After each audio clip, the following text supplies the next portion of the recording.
We've been working so hard on this for 4 years now. We were shooting and editing forever. It seemed like we were going to edit for the rest of our natural born lives. Fortunately, Tom gave us the opportunity to have a deadline and to finish, at least have a finish line. The film is actually not completely done, and I'm going to take what I learned here in Toronto back. I know my editors are cringing right now, but I'm going to take some of this back with us to Los Angeles and try to improve the film if we can. Clarify things and to make it even better for the official release. But this was really magical, and I'm so glad that all you guys came here and were a part of this tonight, so thank you. Thank you. I would like to ask, there are some people who worked on the film very hard here tonight. There's Daniel over there, he's filming. Stand up for him. Daniel. Stephanie is here. Stephanie, where are you? There's Stephanie. Shelby, did she make it tonight? Oh, Shelby's right there. Oh, I didn't know you had a change of clothes. I thought you always wear the same thing. We had her. No, stay standing. My chance to embarrass you. These three people worked incessantly. They put their lives and their hearts and their souls into this, and they had to put up with Bartholomew Cubbins torturing them day in, day out, and they really helped make this into a film, not just a mess of one scene after another. So give them a big round of applause. She started as my assistant and now is the producer and a partner for me in many things, and she deserves a big cheer and applause.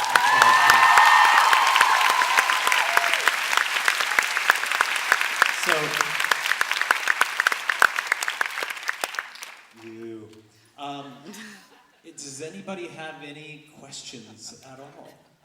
Do we have, there's a couple of questions. Yes. You want to pick, Tom? You want me to pick? Right pick. Here. Start with you, sir. So, are you guys going to pursue crowdfunding? Are we going to pursue crowdfunding? What's an interesting thing to talk about, because crowdfunding actually, sure it existed in some form or another, but no one had ever kickstarted an album even a few years ago when we made this. So it's incredible how much technology has changed, and as some people talk about in the film, it's incredible what technology has done. It's creating a more transparent system. It's creating the ability for us to deal directly with you without having a negotiator in between, a middleman who often makes that experience dreadful, so that we can talk to each other and say, hey, this is what I'm doing, and you can say, yeah, it sounds terrible, or else, yeah, that sounds pretty fun. I want a little piece of that. Crowdsourcing, crowdfunding, I think is a really, really interesting thing, and with platforms like Vert as well, there are a lot of possibilities in the future to distribute your work as an artist directly to people out there without the bullshit. Yeah. Let's take a question back there in the corner. Yes, you standing up. Yes. Needs to be fixed, but this was really largely a fight about the sale of our records, the sale of recorded music. That's what the record business is about. Some of that other stuff is on the publishing side, and that's a different battle entirely. Artifact Part 2. Jared, I have a question. Do you think that EMI and the record business have kind of come to terms with you making this movie, or do you think this movie makes anyone nervous? Well, there are some people from EMI here. Hold on. This is Canada, we're nice here. But there are some people who are brave enough to come from a Canadian label, and I do want to make it clear that we aren't anti-record company, we're not anti-company, we are anti-greed, we're anti-corruption. And that's the point of the film, that we all deserve to be treated fairly. And I mean, it's so funny because I'm sure there are people here that always thought that, we're in a band, those guys are filthy rich, they're making so much money, and you know, that we're not doing this for money. We never did it for money. We did it for love. And the same reason that a lot of you are doing it for as well. But my point is that a lot of the people most of the people at the record company are really great people. They are people who help bands realize their goals and dreams around the world.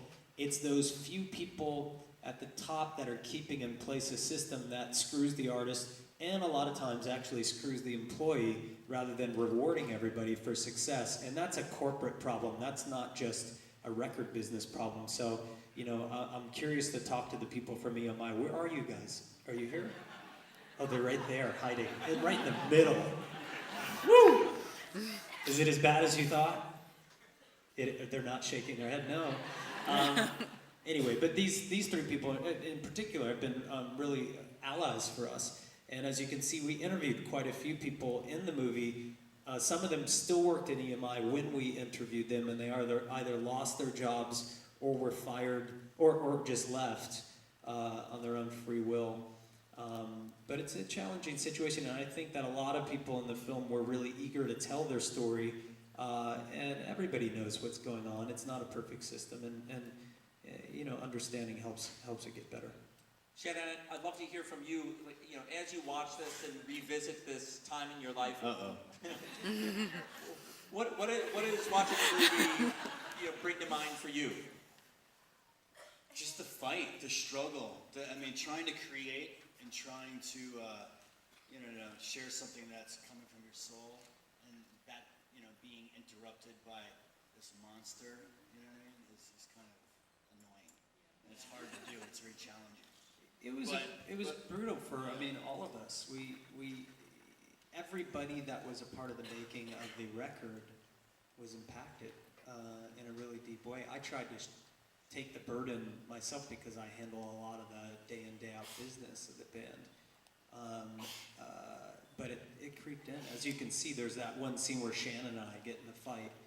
And not really a fight. There's another scene that we could have had in there. Save that for the DVD.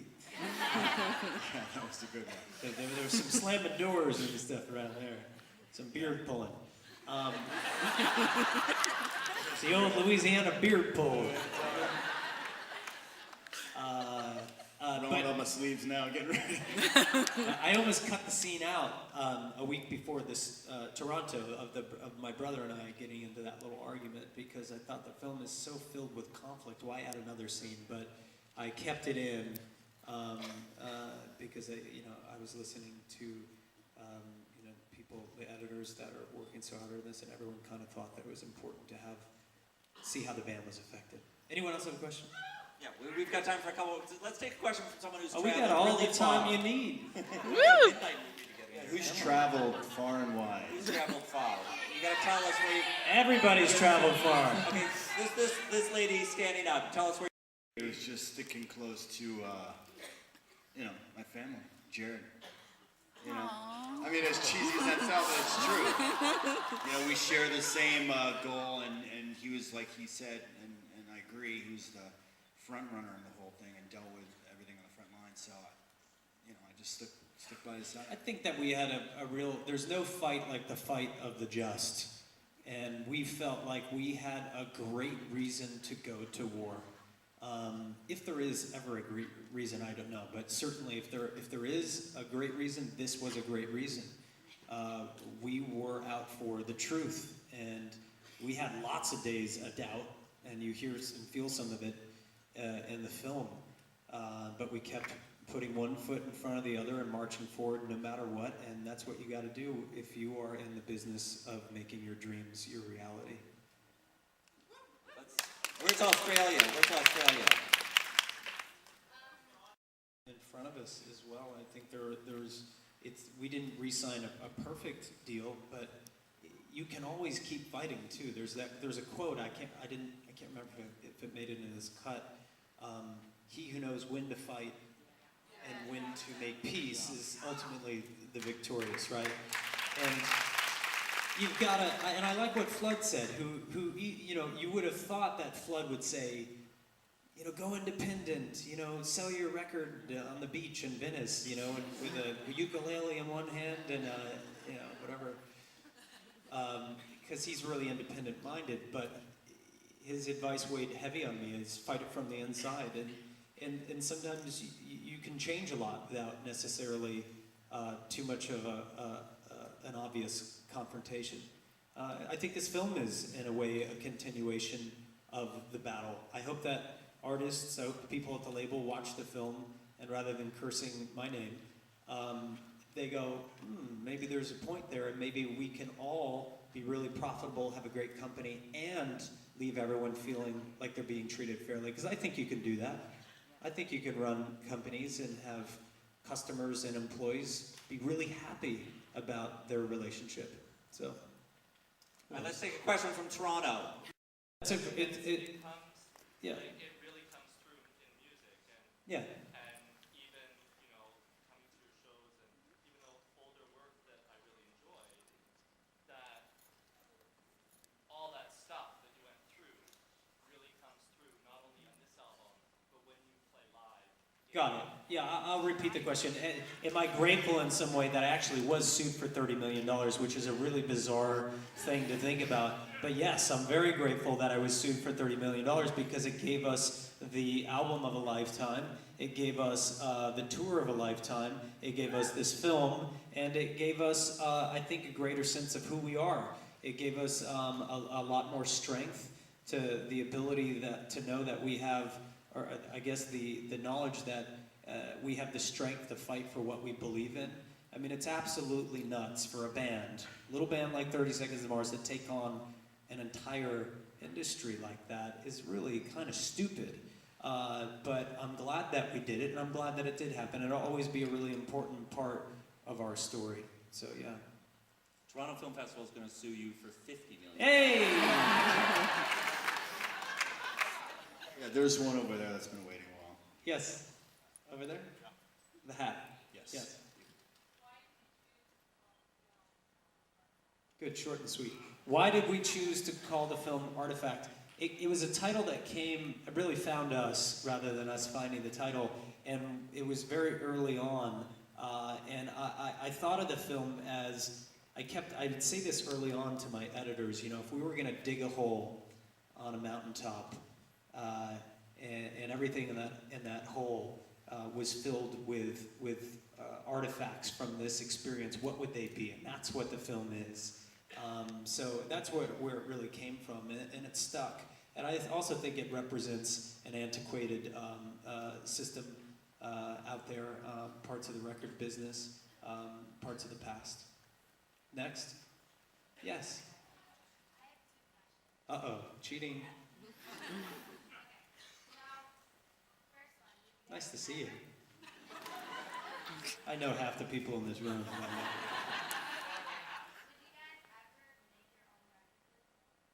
Would we ever make our own record label? That's the first question.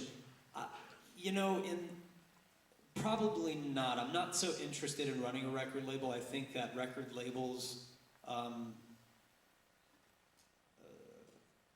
you think I'm going to say something funny, but I'm not. I think that there are other people that are better suited for doing that job. I'm an artist. I don't want to run a record label. That's not what I'm interested in.